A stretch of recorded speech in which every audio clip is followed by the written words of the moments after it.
Imagine waking up every morning in a place where the air itself feels heavy, where millions of people begin their day surrounded by a haze so thick that distant buildings disappear behind a gray curtain. Before breakfast, before work, before school, every breath carries invisible particles that scientists say can slowly shorten a person's life. Yet, for the people of Bangladesh, this is not an extraordinary event. It is simply another ordinary morning. Most people know Bangladesh for floods, crowded cities, and cheap clothing labels stitched into shirts sold around the world. But behind those headlines exists a country of astonishing contradictions. It is a nation where ancient rivers shaped one of the world's greatest civilizations, while many of those same rivers now struggle beneath the weight of pollution. It is home to breathtaking natural wonders, yet also some of the fastest-growing industrial zones on Earth. It is a place where hardship and hope seem to exist side by side every single day. Stretching across the world's largest river delta, Bangladesh is home to more than 170 million people living within an area smaller than many American states. Every kilometer feels alive. Boats glide across winding waterways before sunrise. Markets burst into life long before dawn, and narrow streets fill with bicycles, buses, rickshaws, motorcycles, and endless streams of pedestrians. The sheer density of human life is difficult to comprehend until you witness it yourself. From above, the country appears almost entirely green, woven together by hundreds of rivers that branch like veins across the landscape before reaching the Bay of Bengal. Water has always defined Bangladesh. It feeds its farms, supports its fisheries, and shapes the rhythm of everyday life. Yet this same water also brings devastating floods, forcing millions of people to adapt in ways few outsiders could imagine. Life here has never been easy. Every generation has learned to rebuild after disasters, whether from cyclones, monsoon floods, or economic hardship. Instead of giving up, communities have developed remarkable ways of surviving. Floating schools travel to children whose villages disappear beneath seasonal floodwaters. Farmers grow crops on floating gardens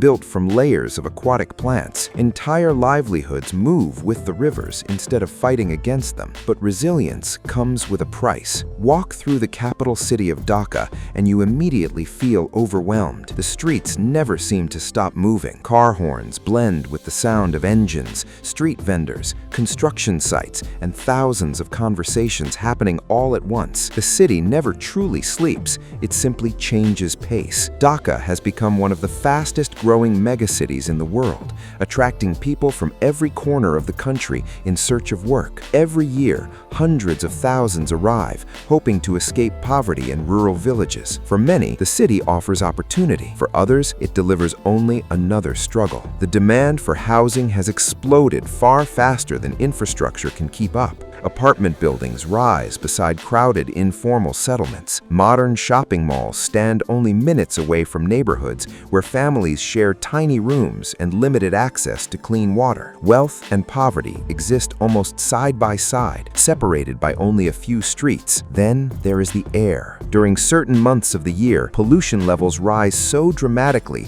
that the skyline almost disappears. Dust from construction sites mixes with smoke from aging vehicles, industrial emissions, and thousands of traditional brick kilns operating around the outskirts of the city. The result is a thick blanket of smog that settles over millions of residents. Doctors warn about rising rates of asthma, heart disease, and respiratory illness. Children often grow up breathing air that health experts consider unsafe, yet daily life continues. Schools remain open, markets stay crowded, workers report to their jobs. For most families, staying home simply isn't an option. The irony is impossible to ignore. Bangladesh contributes only a small fraction of global greenhouse gas emissions compared to many industrialized nations, yet its people face some of the harshest environmental consequences. Rising sea levels threaten coastal communities.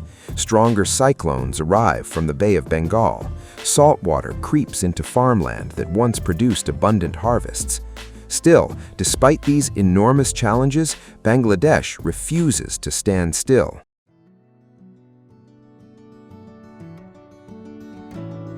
New bridges connect regions once separated by rivers. Technology companies are emerging alongside traditional industries. Literacy has improved dramatically over decades. More children attend school than ever before. Healthcare continues to expand, and millions have been lifted out of extreme poverty through decades of economic growth. This is why Bangladesh cannot be understood through a single statistic or headline. Every story has another side. Every hardship is matched by extraordinary determination. Every challenge reveals another example of people adapting, innovating, and moving forward. And perhaps nowhere is this contrast more visible than inside the factories that produce billions of dollars worth of clothing each year. Garments worn by people across Europe, North America, Asia, and beyond, often without ever realizing where they came from or whose hands made them. For decades, the phrase "made in Bangladesh" has quietly traveled around the world, stitched inside t-shirts, jeans, jackets, and sportswear sold in shopping malls from New York to London, Tokyo to Sydney. It has become one of the most recognizable manufacturing labels on earth, yet the lives behind those words remain largely invisible. The garment industry transformed Bangladesh in ways few could have imagined. Today, it stands among the world's largest clothing exporters, producing billions of dollars worth of apparel every year. International fashion brands rely heavily on the country's enormous workforce, and for millions of Bangladeshis, these factories represent something their parents never had: a steady paycheck. Every morning before sunrise, thousands of workers stream toward factory gates carrying lunchboxes and water bottles. Entire neighborhoods seem to move together. The streets fill with buses transporting employees from crowded districts to industrial zones where massive concrete buildings stretch block after block. Inside, the pace is relentless. Long rows of sewing machines extend farther than the eye can comfortably follow. Hundreds of workers sit shoulder to shoulder beneath bright fluorescent lights, each responsible for one small part of a garment's construction. One person attaches sleeves, another sews collars, someone else checks quality before the clothing moves to packaging. Every second matters because every delay affects production targets, measured in thousands of pieces each day. The majority of this workforce is female. For many women, factory employment has brought financial independence unimaginable only a generation ago. Instead of depending entirely on their families, they now contribute directly to household income, pay for siblings' education, support elderly parents, and sometimes become the primary earners for entire families. But this progress has come with difficult trade-offs. Factory work is physically exhausting. Employees often spend 10 or more hours sitting in the same position, repeating identical movements thousands of times every shift. Tight deadlines become even more intense during international shopping seasons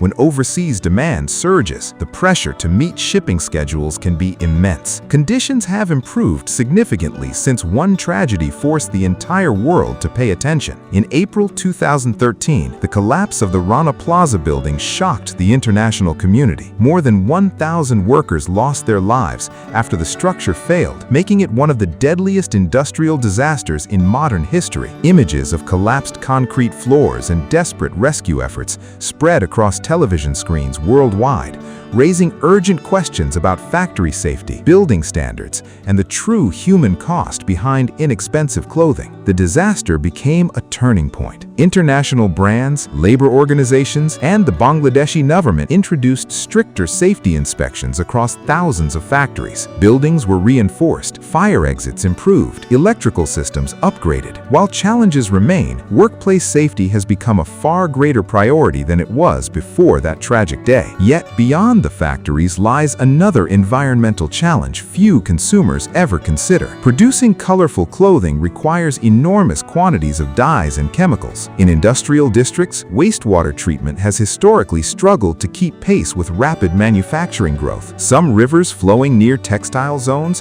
have suffered years of contamination, changing color depending on which dyes entered the water. Environmental regulations have become stronger, and many factories now operate treatment facilities, but pollution remains a serious concern in several regions. New bridges connect regions once separated by rivers. Technology companies are emerging alongside traditional industries. Literacy has improved dramatically over decades. More children attend school than ever before. Healthcare continues to expand, and millions have been lifted out of extreme poverty through decades of economic growth. This is why Bangladesh cannot be understood through a single statistic or headline. Every story has another side. Every hardship is matched by extraordinary determination. Every challenge reveals another example of people adapting, innovating, and moving forward. And perhaps nowhere is this contrast more visible than inside the factories that produce billions of dollars worth of clothing each year. Garments worn by people across Europe, North America, Asia, and beyond, often without ever realizing where they came from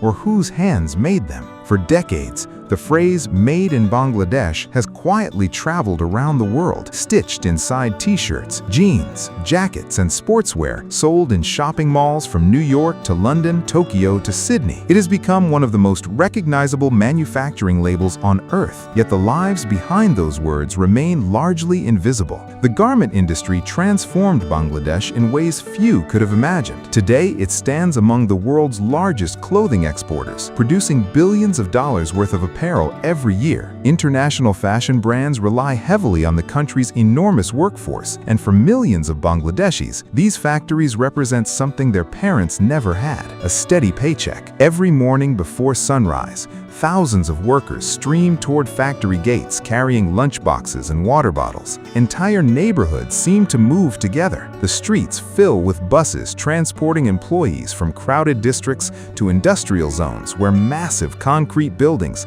stretch block after block. Inside, the pace is relentless. Long rows of sewing machines extend farther than the eye can comfortably follow. Hundreds of workers sit shoulder to shoulder beneath bright fluorescent lights, each responsible for one small part of a garment's construction. One person attaches sleeves, another sews collars, someone else checks quality before the clothing moves to packaging. Every second matters because every delay affects production targets, measured in thousands of pieces each day. The majority of this workforce is female. For many women, factory employment has brought financial independence unimaginable only a generation ago. Instead of depending entirely on their families, they now contribute directly to household income, pay for siblings' education, support elderly parents, and sometimes become the primary earners for entire families. But this progress has come with difficult trade-offs. Factory work is physically exhausting. Employees often spend 10 or more hours sitting in the same position, repeating identical movements thousands of times every shift. Tight deadlines become even more intense during international shopping seasons when overseas demand surges. The pressure to meet shipping schedules can be immense. Conditions have improved significantly since one tragedy forced the entire world to pay attention. In April 2013, the collapse of the Rana Plaza building shocked the international community. More than 1,000 workers lost their lives after the structure failed, making it one of the deadliest industrial disasters in modern history. Images of collapsed concrete floors and desperate rescue efforts spread across television screens worldwide, raising urgent questions about factory safety, building standards, and the true human cost behind inexpensive clothing. The disaster became a turning point. International brands, labor organizations, and the Bangladeshi government introduced stricter safety inspections across thousands of factories. Buildings were reinforced, fire exits improved, electrical systems upgraded. While challenges remain, workplace safety has become a far greater priority than it was before that tragic day. Yet, beyond the factories lies another environmental challenge few consumers ever consider. Producing colorful clothing requires enormous quantities of dyes and chemicals. In industrial districts, wastewater treatment has historically struggled to keep pace with rapid manufacturing growth. Some rivers flowing near textile zones have suffered years of contamination, changing color depending on which dyes entered the water. Environmental regulations have become stronger, and many factories now operate treatment facilities, but pollution remains a serious concern in several regions. The relationship between economic growth and environmental protection has become one of Bangladesh's greatest balancing acts. The country depends heavily on manufacturing for jobs and exports, yet it also faces increasing pressure to protect its rivers, farmland, and public health. Finding that balance is far more complicated than simply choosing one over the other. Beyond the cities, Another Bangladesh begins to emerge. Leave the crowded streets behind, and endless stretches of rice fields replace concrete. Palm trees sway beside narrow canals where fishermen cast their nets at sunrise. Small villages appear connected by dirt roads and wooden bridges crossing quiet waterways. Life slows dramatically. Families gather on shaded verandas during the hottest hours of the afternoon. Children play beside ponds where ducks drift lazily across the water. Farmers work fields much as their grandparents once did, guided by seasons rather than office schedules. Agriculture still supports millions of livelihoods across the country. Rice dominates the landscape, but vegetables, jute, tea, and tropical fruits also play vital roles in the rural economy. During harvest season, entire communities work together, turning farming into both labor and social tradition. Religion also shapes everyday life. Bangladesh is a predominantly Muslim country, and the call to prayer echoes through villages and cities alike several times each day. Mosques stand at the center of many communities, serving not only as places of worship, but also as gathering points where neighbors meet, discuss local issues, and strengthen social bonds. Family remains the foundation of society. Multiple generations often live together under one roof. Grandparents help raise children, while younger adults support aging parents. Decisions about education, careers, and marriage frequently involve the entire family, rather than just the individuals directly affected. Yet hidden within Bangladesh's remarkable cultural diversity are communities whose traditions differ dramatically from those of the national majority. Scattered across the country's hills and forests live several indigenous ethnic groups,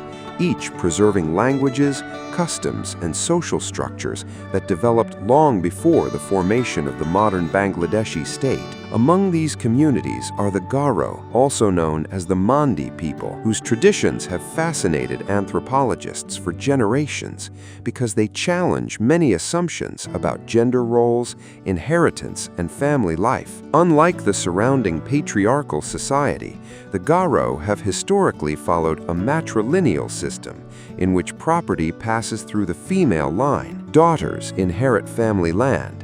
Mothers often hold significant authority within the household. Men typically move into their wives' family homes after marriage, instead of the other way around. Historical accounts also describe rare instances of sororal husband sharing, in which sisters shared one husband under specific social and economic circumstances. Researchers generally agree that these practices were never widespread across Bangladesh and have become increasingly uncommon due to modernization, religious conversion, legal changes, and shifting cultural values. Even so, their existence illustrates just how diverse Bangladesh truly is, a country where entirely different social systems have coexisted within the same national borders for centuries. These remarkable cultural contrasts remind us that Bangladesh cannot be reduced to a single identity. It is not one story, but thousands woven together, each revealing another layer of one of South Asia's most complex societies. As the sun begins to disappear beyond the rivers, Bangladesh changes once again. The endless traffic slowly gives way to glowing streetlights. Rickshaw bells replace the noise of construction. Food stalls come alive as families gather around steaming plates of rice, fish, curries, and freshly baked flatbread. Children laugh in narrow alleyways, while fishermen prepare their boats for another night on the water. For a brief moment, the country's hardships seem to fade behind the warmth of everyday life. That is perhaps the greatest misunderstanding outsiders have about Bangladesh. It is easy to focus only on pollution, poverty, overcrowding, or disaster. Those stories certainly exist and they deserve attention, but they are only one side of a much larger picture. This is also the country that built floating classrooms so children could continue learning when entire villages disappeared beneath floodwater.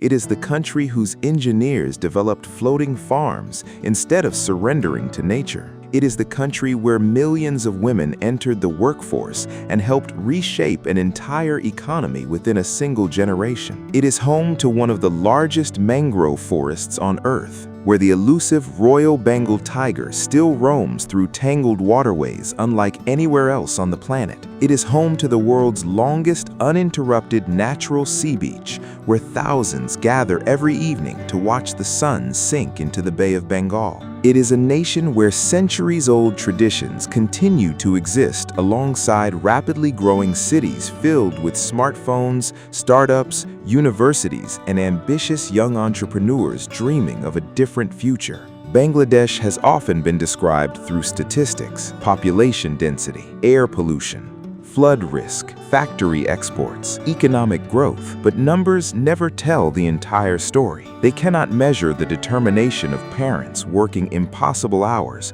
so their children can attend school. They cannot capture the resilience of communities rebuilding after yet another cyclone. They cannot explain how a country facing so many obstacles continues finding new ways to adapt, survive, and grow. Even the title of the most toxic country fails to describe the reality. Yes, Bangladesh faces severe environmental challenges. Yes, millions still struggle with pollution, unsafe working conditions, and inadequate infrastructure. But reducing an entire nation to its problems ignores the remarkable strength of the people who live there. Likewise, unusual traditions among small indigenous communities should never be mistaken for the lifestyle of an entire country. Bangladesh is incredibly diverse, made up of dozens of ethnic groups, languages, and cultures, each preserving unique customs that have evolved over centuries. That diversity is what makes this nation so fascinating. One moment you are standing inside one of the busiest cities on Earth, the next you are drifting through silent rivers lined with emerald green fields. One village follows traditions passed down for generations. Another embraces rapid modernization. One family earns a living stitching clothes worn across the globe. Another survives entirely from fishing the rivers their ancestors depended on hundreds of years ago. Few countries contain so many contradictions within such a small piece of land. Perhaps that is Bangladesh's greatest lesson. Human beings are capable of adapting to almost anything. They can build homes where floods return every year. They can create beauty in places filled with hardship. They can transform obstacles into opportunities through determination, innovation, and hope. Bangladesh is not a country asking for sympathy. It is a country asking to be understood. Behind every garment exported overseas, every crowded street, every polluted skyline, every colorful rickshaw, and every winding river are millions of ordinary people simply trying to build better lives for themselves and the generations that follow. Their story is far more complicated than any headline could ever capture, and perhaps that's why Bangladesh remains one of the most misunderstood countries on Earth. If this documentary changed the way you see Bangladesh, then it has achieved exactly what it set out to do. Because sometimes the world's most remarkable places are not the ones without problems, they're the ones that continue moving forward despite them. Thank you for watching, and until next time, keep exploring the world beyond the headlines.